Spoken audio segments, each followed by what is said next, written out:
शेख हसीना के एक और करीबी को गिरफ्तार किया गया है। बांग्लादेश के कोस्ट गार्ड ने गिरफ्तार किया है। आरोप यह है कि उन्होंने पहचान छिपाने के लिए दाढ़ी कटवा ली थी। नाविक बनकर बांग्लादेश से भागने की कोशिश कर रहे थे।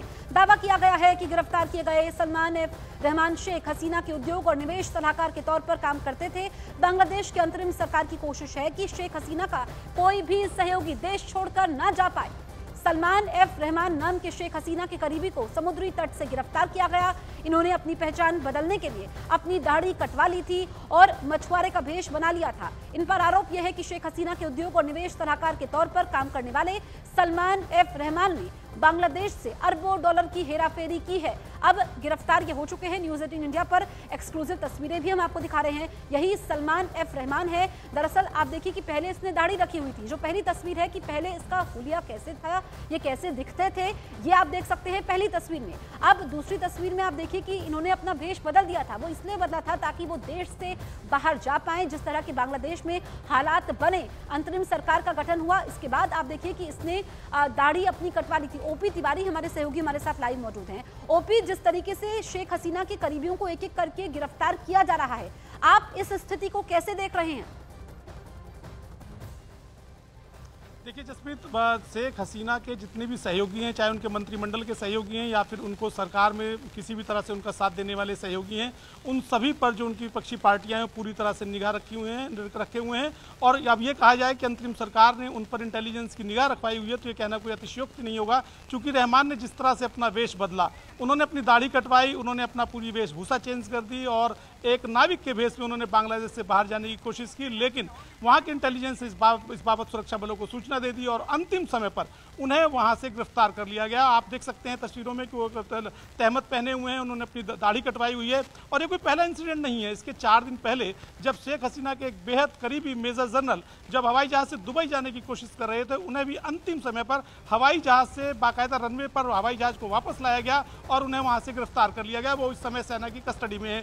यानी जितने भी अब शेख हसीना के करीबी हैं, उन सब पर करीब करीब गिरफ्तारी की तलवार लटक रही है और आने वाले दिनों में बहुत जल्द किसी न किसी मामले में उनकी गिरफ्तारी कर ली जाएगी। जसप्रीत, ठीक है ओपी, आपका तमाम जानकारी हम तक पहुंचाने के लिए बहुत बहुत शुक्रिया।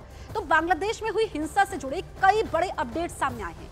ढाका में बांग्लादेश के अंतरिम प्रमुख मोहम्मद यूनुस के आवास के बाहर हिंदुओं ने प्रदर्शन किया, अपनी मांगे रखी। उधर मोहम्मद यूनुस ने ढाकेश्वरी मंदिर जाकर हिंदुओं के ग्रुप से मुलाकात कर इंसाफ का भरोसा दिया। एक रिपोर्ट में आप देखिए।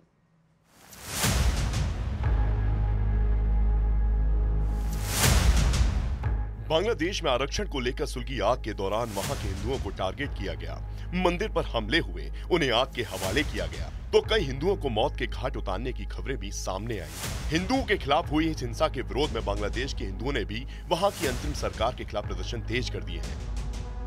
ढाका से आई इन तस्वीरों में हिंदुओं का एक ग्रुप हाथों में अयोध्या के राम मंदिर का पोस्टर लिए बांग्लादेश की अंतरिम सरकार के प्रमुख मोहम्मद यूनुस के आवास के बाहर प्रदर्शन करते दिखाई दिया।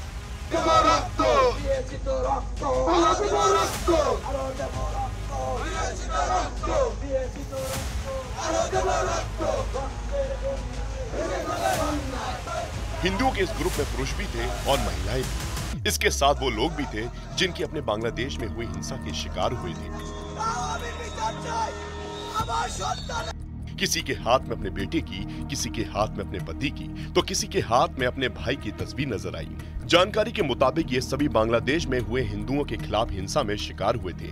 इनमें से कई लोग लापता हैं, तो कई की मौत हो चुकी है।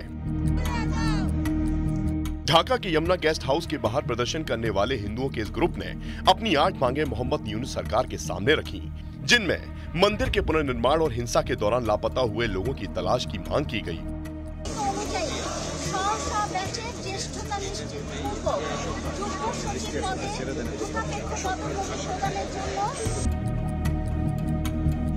ढाका में जमुना गेस्ट हाउस के बाहर हुए इस विरोध प्रदर्शन के दौरान झड़प की भी तस्वीरें सामने आई।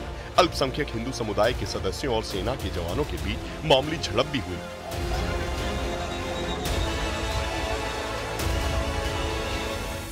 बांग्लादेश में अल्पसंख्यक हिंदू इंसाफ की मांग कर रहे हैं, तो इस बीच बांग्लादेश की अंतरिम सरकार के मुखिया मोहम्मद यूनुस ने ढाकेश्वरी मंदिर का दौरा किया।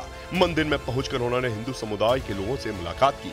मोहम्मद यूनुस से मुलाकात करने वाले बांग्लादेश पूजा उद्यापन परिषद के अध्यक्ष वासुदेव धर, महासचिव संतोष शर्मा, सर्वजनीन पूजा समिति के अध्यक्ष जयंत कुमार देव समेत कई लोग मौजूद रहे। इन सब से मुलाकात के बाद मोहम्मद यूनुस ने कहा कि वो एक ऐसा बांग्लादेश बनाना चाहते हैं जो एक परिवार की तरह हो। मोहम्मद यूनुस ने हिंदुओं पर हमले पर कार्रवाई का भरोसा दिया, जिसकी पुष्टि न्यूज 18 इंडिया से एक्सक्लूसिव बातचीत में बांग्लादेश पूजा उद्यापन परिषद के अध्यक्ष वासुदेव धन ने की। आप लोग ने क्या मोहम्मद यूनुस साहब को बताया कि कितने हिंदू परिवारों पर हमले हुए, कितने हिंदुओं की मौत हुई है? ऐसा कोई डेटा भी, आंकड़ा भी दिया? And after that, an army moved, and after that, after 9th August, today is 30. After 9th August, the condition of throughout the country started becoming normal. क्या उन्होंने इंश्योर किया है कि जिन मंदिरों पर हमला हुआ है उसको रिनोवेट कराएगी सरकार, नई सरकार, ऐसा कुछ? Yeah. They will help. They will help us to rehabilitate the temples. He will take every steps regarding the attack on Hindus. About temple houses and other attacks on commercial installations and others. उधर बांग्लादेश में अल्पसंख्यकों पर हुए हमले के बाद Mohammad Yunus manage करने की कोशिशों में जुटे हुए हैं, तो इधर बांग्लादेश छोड़ चुकी पूर्व प्रधानमंत्री शेख हसीना ने बांग्लादेश में हिंसा पर चुप्पी तोड़ी है। देश छोड़ने के बाद शेख हसीना की तरफ से पहला बयान जारी हुआ। उनके बेटे सजीव वाजिद जॉय ने सोशल मीडिया प्लेटफॉर्म एक्स पर शेयर किया। इस बयान में शेख हसीना ने बांग्लादेश में हुई हिंसा में मारे गए लोगों को श्रद्धांजलि दी और बांग्लादेश में हुई हिंसा को आतंकी हमला कहते हुए खुद को न्याय देने की मांग की। इसके साथ ही उन्होंने हत्याओं के दोषियों को सजा देने की मांग की।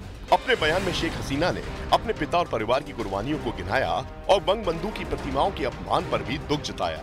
यही नहीं, शेख हसीना ने बांग्लादेशी नागरिकों से 15 अगस्त पर अपने पिता शेख मुजीबुर रहमान की बरसी पर शोक मनाने की भी अपील की है। इधर शेख हसीना अपने पिता की बरसी पर शोक मनाने की अपील कर रही हैं, तो दूसरी तरफ बांग्लादेश की अंतरिम सरकार ने 15 अगस्त की छुट्टी को कैंसिल कर दिया।